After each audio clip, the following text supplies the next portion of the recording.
Hello बच्चों, मैं doctor Sharda कुमारी महारानी महेश्वर लता संस्कृत विद्यापीठ लोहना मधुबनी से। बच्चों, आज हम उपशास्त्री द्वितीय खंड हेतु रैयतवाड़ी पद्धति के संबंध में जो है जानकारी प्राप्त करेंगे। उससे संबंधित बातों पे चर्चा करेंगे। बच्चों, यह व्यवस्था जो थी रैयतवाड़ी पद्धति, इससे पूर्व में हमने अस्थाई बंदोबस्त से संबंधित बातों को पढ़ा था। जो राजस्व वसूल करने के तरीकों में जो अस्थाई बंदोबस्त की व्यवस्था की गई थी लॉर्ड कॉर्नवालिस के द्वारा, उस पर हमने चर्चा की थी। तो और यह राजस्व वसूल करने का ही जो एक तरीका था, जो रैयतवाड़ी सिस्टम या रैयतवाड़ी पद्धति के नाम से जानी जाती थी। यह व्यवस्था जो है वो 1792 ईस्वी में मद्रास प्रेसिडेंसी के 12 महल जिले में सर्वप्रथम लागू की गई थी। रैयतवाड़ी व्यवस्था के प्रारंभिक प्रयोग के बाद जो है कैप्टन मुनरो ने इसे 1820 ईस्वी में संपूर्ण मद्रास में लागू कर दिया और इसके तहत कंपनी तथा जो रैयत थे, जो किसान थे, उसके बीच जो है वो सीधा समझौता किया गया था। राजस्व के निर्धारण तथा लगान के वसूली में जो है इस रैयतवाड़ी सिस्टम में किसी जमींदार या बिचौलिए की भूमिका नहीं होती थी। कैप्टन रीड और टॉमस मुंडो द्वारा प्रत्येक पंजीकृत किसान को ही भूमि का स्वामी माना गया था। यह बात तय की गई थी कि जो किसान है वह सीधे राजस्व जो है वो कंपनी को देगा और उसे अपनी भूमि के अधिकार से वंचित नहीं किया जा सकता। हालांकि कर नहीं देने की स्थिति में तो उसे भूमि देनी ही पड़ती थी। तो इस व्यवस्था के जो सैद्धांतिक पक्ष थे, उसके तहत खेत की उपज का अनुमान कर उसका आधा राजस्व के रूप में जमा करना पड़ता था और बंदोबस्त की अवधि समाप्त होने पर लगान का निर्धारण फिर से किया जाता था। जैसे इसको हम एक उदाहरण से समझें कि अगर 1 एकड़ में 26 मन धान की पैदावार है तो मुनरो जो है वो पैदावार का 1/3 या 2/5 जो है वो सरकार कंपनी के तहत राजकोष में ले लेता था और इसका मूल्य निर्धारित कर देता था और इतनी ही रकम किसान को जो है वो कंपनी को राजस्व के रूप में देना होता था। परंतु व्यवहारिक रूप से जब हम इसको देखते हैं और जांचते हैं तो पता चलता है कि चूँकि राजस्व के आकलन का आधार जो था वो अनुमान पर आधारित था, तो ऐसा नहीं था कि जो अनुमान लगाया जाता था उपज उतनी ही हो, उससे कम भी उपज हो सकती थी और उपज के कम होने पर बढ़ी हुई राजस्व की जो मांग होती थी उसके कारण कभी कभी किसान को लगान अदा करने में जो है वो काफ़ी मुश्किल का सामना करना पड़ता था। रैयतवाड़ी व्यवस्था जो है वो 30 वर्षों तक चली और इन वर्षों में 1820 ईस्वी के बाद जो है यह व्यवस्था उन क्षेत्रों में लागू की गई जहां कोई भू सर्वे नहीं हुआ था। भू सर्वे से तात्पर्य है कि ज़मीन, उपज, लागत का जो आकलन था उसको नहीं किया गया था। रैयत को इच्छानुसार खेत न दे करके कंपनी के पदाधिकारी उन्हें अन्य खेत में एक तरह से काम करवाने लगे। भूमि कर भी बढ़ा दिया जिससे कि कृषक वर्ग जो है वो अपनी भूमि साहूकार के पास रखकर ऋण ले लेते थे और कृषक के द्वारा साहूकार के पास भूमि गिरवी रखने पर जो है वह ऋणग्रस्तता के जाल में कृषक जो है वो फंस जाते थे। यदि कृषक वर्ग कर नहीं दे पाते थे तो भी उनसे भूमि छीन ली जाती थी और राजस्व वसूल करने के लिए कंपनी के अधिकारी जो है वो रैयतों पे, किसानों पर काफ़ी अत्याचार करते थे। मद्रास यातना आयोग ने 1854 ईस्वी में इन अत्याचारों का विवरण दिया था। हालांकि इसके पश्चात भूमि का पुनः सर्वे प्रारंभ किया गया और करों में कमी लाई गई थी, लेकिन हम देखते हैं कि इस व्यवस्था के तहत भी किसान जो है वो राहत में नहीं था।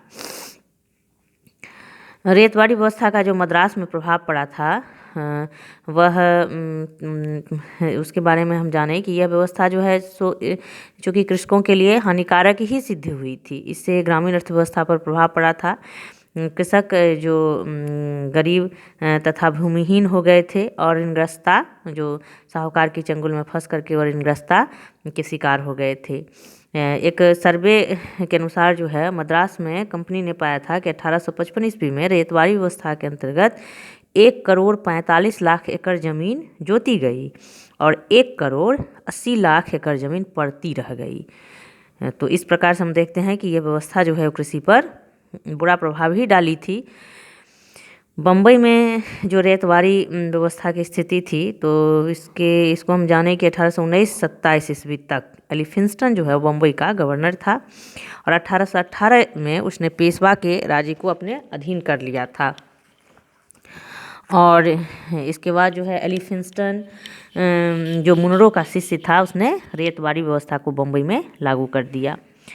इस समय पिंगल नामक अधिकारी ने 1824-28 के बीच जो है वो भूमि का सर्वे कर उसका वर्गीकरण किया और राज्य का हिस्सा जो है वो उपज का 55% निश्चित कर दिया। सर्वेक्षण चूँकि दोषपूर्ण था, इसलिए दोषपूर्ण सर्वेक्षण होने के कारण उपज का आकलन ठीक से नहीं किया जा सका। भूमि कर निश्चित कर तो दिया, लेकिन बहुत से किसानों ने भूमि जोतना ही बंद कर दिया और काफ़ी क्षेत्र बंजर हो गया। अंग्रेज़ों की जो व्यापारिक नीति थी उसके कारण देश में केवल नील, अफीम, चाय, कहवा, जूट जैसी व्यावसायिक फसलें ही उगाई जाने लगी थी। खाद्य फसलों का तो उत्पादन जो है वो कम ही हो गया था, वो कम क्षेत्र में होने लगा था। 1835 ईस्वी में लेफ्टिनेंट विनगेट जो है वो भूमि सर्वे के अधीक्षक नियुक्त हुए थे। उन्होंने 1847 ईस्वी में अपनी रिपोर्ट प्रस्तुत की थी और इस रिपोर्ट के प्रस्तुतकर्ताओं में गोल्ड स्मिथ, कैप्टन डेविडसन और कैप्टन विनगेट स्वयं शामिल थे। इनके अनुसार जो है वो भूमि की कर व्यवस्था भूमि के उपजाऊपन के आधार पर निश्चित की गई और यह व्यवस्था 30 वर्षों तक बनी रही। इसके पश्चात 1868 ईस्वी में भूमि का पुनः सर्वेक्षण किया गया। 1861-65 ईस्वी में हम देखते हैं कि अमेरिका में जो है वो गृह युद्ध प्रारंभ हुआ, जिसके कारण कपास की कीमत में बढ़ोतरी हुई और इस वृद्धि के कारण सर्वेक्षण अधिकारियों को भूमि कर 66% से 100% तक बढ़ाने का मौका मिल गया और कृषकों को इसके विरोध में न्यायालय जाने की भी अनुमति नहीं थी। बच्चों, हम जान सकते हैं कि अगर भूमि कर जो है वो 66% से लेकर के 100% तक बढ़ा दिया जाए तो किसान क्या उपजाएगा, क्या स्वयं के लिए रखेगा और क्या जो है वो कर के रूप में देगा। और सारी तो उपज उसकी कर के रूप में ही चली जाएगी, वह अपने लिए वो क्या रखेगा इसका महज अनुमान लगाया जा सकता है। और एक अदने से अदने व्यक्ति भी इस चीज़ को जान सकता है कि कृषकों का शोषण जो है वो किस तरह चरमोत्कर्ष पर पहुंच गया था। बाद में अधिकारियों तथा साहूकारों ने जो है उनके शोषण करके उन्हें और उग्रही बना दिया था।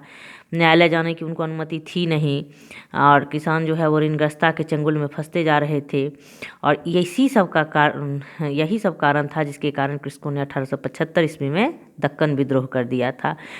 इस विद्रोह की जांच के कारण जानने के लिए बम्बई सरकार ने 1878 ईस्वी में दक्कन राहत अधिनियम पारित किया और फिर जो है सो इसके कारण को ढूंढा गया।